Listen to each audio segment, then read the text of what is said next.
رب المشرقین ورب المغرب.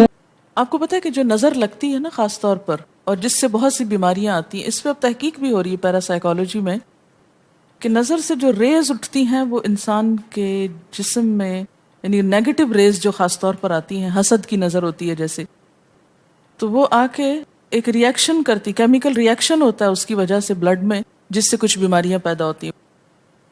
حدیث میں آپ کو سنا دیتی ہوں.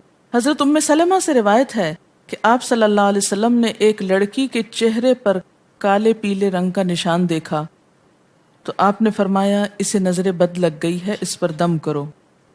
حضرت جابر کہتے ہیں کہ آپ صلی اللہ علیہ وسلم نے آل حزم کو سانپ کے ڈسنے کی وجہ سے دم کرنے کی رخصت دی، اور آپ نے اسما بنت امیس سے پوچھا کیا وجہ ہے کہ میرے بھتیجے کمزور ہیں، کیا فقر و فاقہ کا شکار ہیں، یعنی کھانے پینے کے باوجود یہ کیوں کمزور ہیں، کیا ان کو کچھ کھانے کو نہیں ملتا؟ انہوں نے کہا نہیں، بلکہ انہیں نظر بد بہت جلد لگ جاتی ہے. تو آپ نے فرمایا ان پر دم کیا کرو. یعنی جس بیماری کی سمجھ میں نہ آئے کہ کھائے پیے بھی انسان جوان بھی ہو لیکن اس کو صحت ہو ہی نہ، کوئی ظاہری سبب معلوم ہی نہ ہو، تو ایسے شخص پر دم کرنا چاہیے. حضرت عائشہ صدیقہ کہتی ہیں کہ رسول اللہ صلی اللہ علیہ وسلم نظر بد کی وجہ سے دم کرنے کا حکم دیتے تھے. حضرت انس کہتے ہیں کہ آپ صلی اللہ علیہ وسلم نے نظر بد اور بچھو وغیرہ کے ڈسنے سے اور پھوڑوں سے دم کرنے کی اجازت دی، یعنی پھوڑے وغیرہ جو ہوتے ہیں نا اس پر بھی دم کی اجازت دی. تو جسمانی بیماری ہے نا. اور نظر کے بارے میں تو یہ بھی کہا گیا ہے، حدیث میں آتا ہے کہ نظر بد کا لگنا حق ہے، انسان کو اونچے پہاڑ سے گرا سکتی. کیونکہ ہوتا کیا ہے کہ جب ایک خاص اینگل سے دیکھا جاتا ہے تو دوسرے انسان کے جسم میں جیسے لرزہ سا آ جاتا ہے نا، اور انسان ہل جاتا ہے. اس کی دلیل قرآن میں بھی ہے. ایک سورت کے آخر میں آتا ہے وَإِن يَكَادُ الَّذِينَ كَفَرُوا لَيُزْلِقُونَكَ بِأَبْصَارِهِمْ لَمَّا سَمِعُوا الذِّكْرَ، کہ قریب ہے کہ کچھ کافر آپ کو اپنی نگاہوں سے کیا کر دیں، پھسلا دیں جب یہ قرآن سنتے ہیں. یعنی وہ سننے نہیں آتے تھے، صرف آپ کو گھورتے رہتے تھے. اور کس لیے گھورتے رہتے تھے؟ تاکہ آپ بول نہ سکیں، آپ لرز جائیں، ڈگمگا جائیں، اپنا کام چھوڑ دیں. بری نیت سے آتے تھے. حدیث میں آتا ہے نظر بد انسان کو موت تک اور اونٹ کو ہانڈی تک پہنچا دیتی ہے. اونٹ کو ہانڈی تک پہنچانے کا مطلب کیا ہے؟ ذبح کرنا پڑ جاتا ہے، تڑپنے لگتا ہے.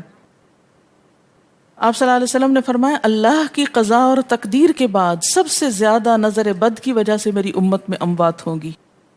آپ صلی اللہ علیہ وسلم نے فرمایا نظر بد سے اللہ کی پناہ طلب کیا کرو. ہوتی بری نظر کس کی ہوتی ہے؟ حاسد کی. تو جو صبح شام 3 دفعہ یہ پڑھتے رہیں ان کو حاسد کچھ نہیں کر سکتے، ان کا کچھ نہیں بگاڑ سکتے، جتنا چاہیں گھورتے رہیں. اسی طرح ابن کثیر نے کہا کہ نظر بد کا اللہ کے حکم سے لگنا اور اثر انداز ہونا حق ہے. تو جب اللہ کی پناہ لیتے ہیں نا، قل اعوذ برب الفلق، قل اعوذ برب الناس، تو آپ نے اللہ کے پناہ لے لی، شیلٹر میں آ گئے آپ. اب ہر چیز بیکار ہو رہی ہے، سب نظریں وظریں. اور اگر لگتی بھی ہے انسان کو تو کس سے؟ اللہ کے اذن سے لگتی. حافظ ابن حجر کہتے ہیں کہ نظر بد کی حقیقت کچھ یوں ہے کہ ایک خبیث الطبع انسان اپنی حاسدانہ نظر جس شخص پر ڈالے تو اسے نقصان پہنچے. ابن قیم کہتے ہیں کچھ کم علم لوگوں نے نظر بد کی تاثیر کو باطل قرار دیا ہے، اور ان کا کہنا ہے کہ یہ محض توہم پرستی ہے اور اس کی کوئی حقیقت نہیں. لیکن حقیقت یہ ہے کہ یہ لوگ سب سے زیادہ جاہل اور ارواح کی صفات اور ان کی تاثیر سے ناواقف ہیں، اور ان کی عقلوں پہ پردہ پڑا ہوا ہے. آپ دیکھیں کہ محبت کی نظر کیا اثر نہیں کرتی؟ کرتی ہے نا. اسی طرح نفرت کی، غصے کی، اور آپ کے چھوٹے بچے خاص طور پہ نظروں کو بہت پہچانتے ہیں. آپ نے دیکھا ہوگا کہ بچے کچھ لوگوں کے پاس فوراً چلے جاتے ہیں اور کچھ لوگوں کے پاس نہیں جاتے. بچوں کی مثال اس لیے دے رہی ہوں کہ وہ معصوم ہوتے ہیں نا، ان کو کسی نے سکھایا پڑھایا نہیں ہوتا کہ ادھر جاؤ اور ادھر نہ جاؤ. اور اگر آپ سکھائیں پڑھائیں بھی تو پھر بھی وہ اپنی مرضی کرتے ہیں، آپ کی نہیں مانتے. تو وہ ایک طرح سے بہترین جج ہوتے ہیں. بعض لوگوں کو دیکھ کے بچے رونے لگتے ہیں، بعض کو دیکھ کے مسکرانے لگتے ہیں. تو یہ ایسا کیوں ہوتا ہے؟ اچھا، اسی طرح اگر کوئی شخص کانسٹنٹلی آپ کو دیکھ رہا تو آپ کانشیس ہو جاتے ہیں، آپ ٹھہر نہیں سکتے. اسی طرح اگر کوئی سٹیئر کر رہا ہو تو اس کی نظروں سے بعض اوقات خوف بھی آنے لگتا ہے. اللہ نے کیسی کیسی طاقتیں انسان کو دی ہیں. سلطان النصیرہ.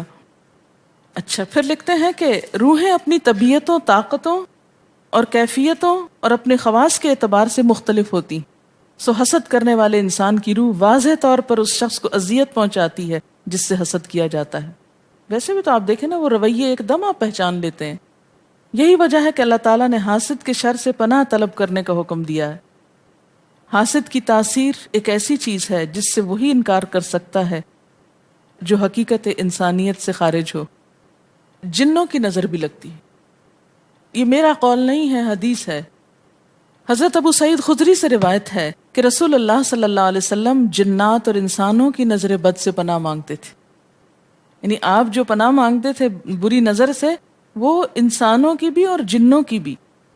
پھر جب معوذتین الفلق اور الناس نازل ہوئیں تو آپ انہی کو پڑھتے اور باقی دعائیں آپ نے چھوڑ دی تھی، یعنی قل اعوذ برب الفلق، قل اعوذ برب الناس، پھر سب چیزوں کے شر سے بچنے کے لیے کافی۔